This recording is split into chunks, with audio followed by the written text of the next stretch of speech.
राज्याच्या तिजोरीवर पहिला अधिकार बळीराजाचा आहे. कर्जमाफीवर एकनाथ शिंदेंनी ही प्रतिक्रिया दिलेली आहे.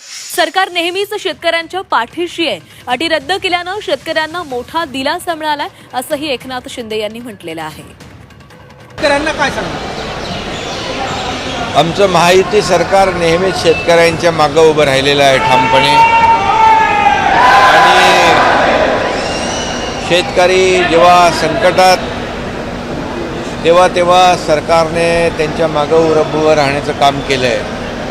आणि आम्ही नेहमीच सांगतो, राज्याच्या तिजोरीवर पहिला अधिकार कुणाचा असेल तो आमच्या बळीराजाचा आहे. आणि त्यामुळे काल अंतिम आठवडा प्रस्तावाच्या उत्तरामध्ये मुख्यमंत्री महोदयांनी ज्या कर्जमाफीमधल्या ज्या अटी होत्या त्या अटी काढून टाकल्या, कमी केल्या. 50,000ची अट देखील काढून टाकली. त्यामुळे लाखो शेतकऱ्यांना 2 लाखापर्यंतचं कर्ज जे आहे ते त्यांचं माफ होणार आहे. हा मोठा दिलासा आपल्या बळीराजाला शेतकऱ्यांना महायुतीने आमच्या सरकारने दिलेला आहे. शरद पवारांनी सुद्धा या कर्जमाफीचं कौतुक केलेलं आहे. याचा अर्थ काय काढायचा नेमका? शरद पवार साहेब हे ज्येष्ठ नेते आहेत. चांगल्याला चांगलं म्हणण्याची त्यांची वृत्ती आहे आणि अनेक वेळा त्यांनी ते दाखवून दिलेलं आहे.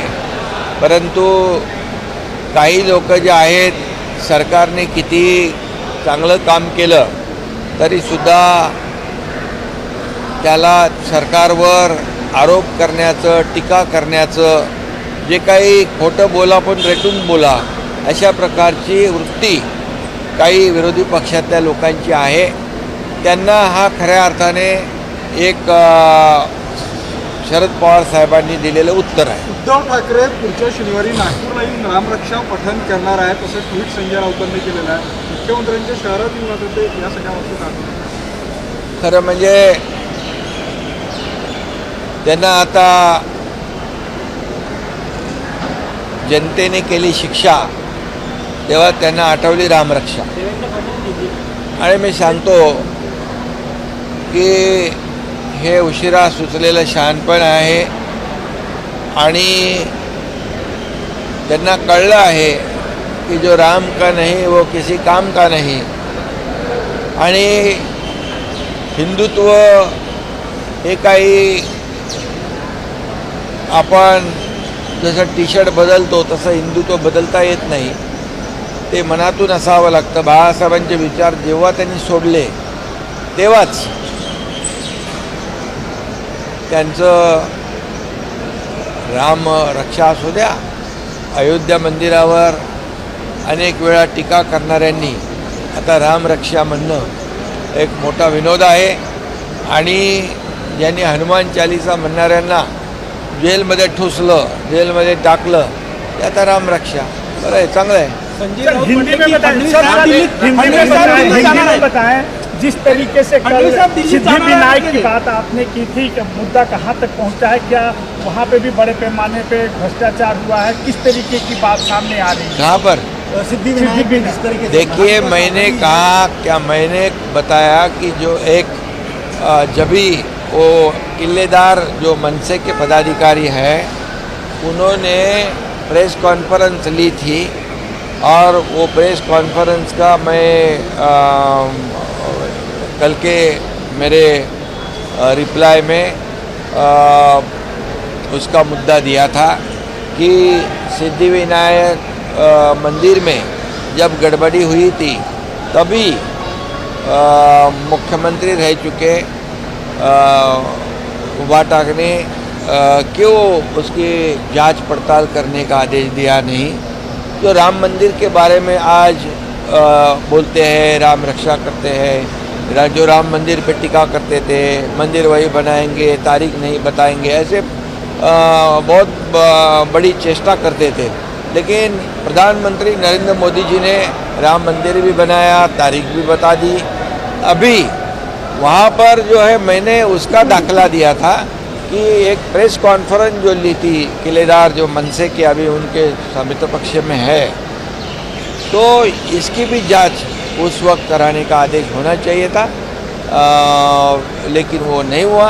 इसका ये मुद्दा मैंने उठाया। उद्धव जी राम रक्षा स्त्रोत का पठन करने वाले उन्होंने कहा था उन्होंने कहा था किल्लेदार जी ने, मनसे के लीडर ने, कि सिद्धि विनायक को धोखे और वहाँ पहुँचते थे खोके। अब ये मेरा नहीं है बोलना, मैंने नहीं बोला है, ये उन्होंने प्रेस कॉन्फ्रेंस किया था, उसका दाखिला मैंने दिया है। अभी राम रक्षा तो मैंने बता दिया कि ये तमाम करोड़ों राम भक्तों की एक आस्था का विषय है, श्रद्धा का विषय है। जो हुआ है उसकी जांच शुरू है और उसमें कोई भी नहीं छूटेगा। आपको पता है कि मोदी जी की भूमिका क्या है, ना मैं खाऊंगा ना मैं किसको खाने दूंगा। चोरी तो करने की दूर की बात है।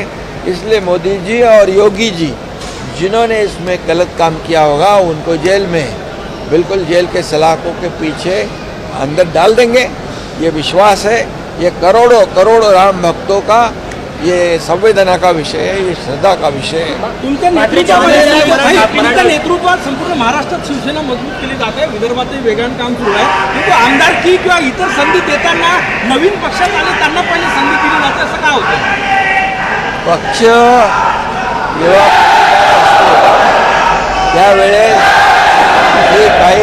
जी काही समीकरणं आहेत पक्षवाढीसाठीच करावी लागतात आणि पक्ष वाढला तर सर्व कार्यकर्त्यांना संधी देता येते। त्यामुळे हे ज्या पद्धतीने लोक येतात शिवसेनेमध्ये, शिवसेना एक दिलेला शब्द पाळणारा पक्ष आहे, दिलेला विश्वास सार्थ करणारा पक्ष आहे, कमिटमेंटचा पक्का पक्ष शिवसेना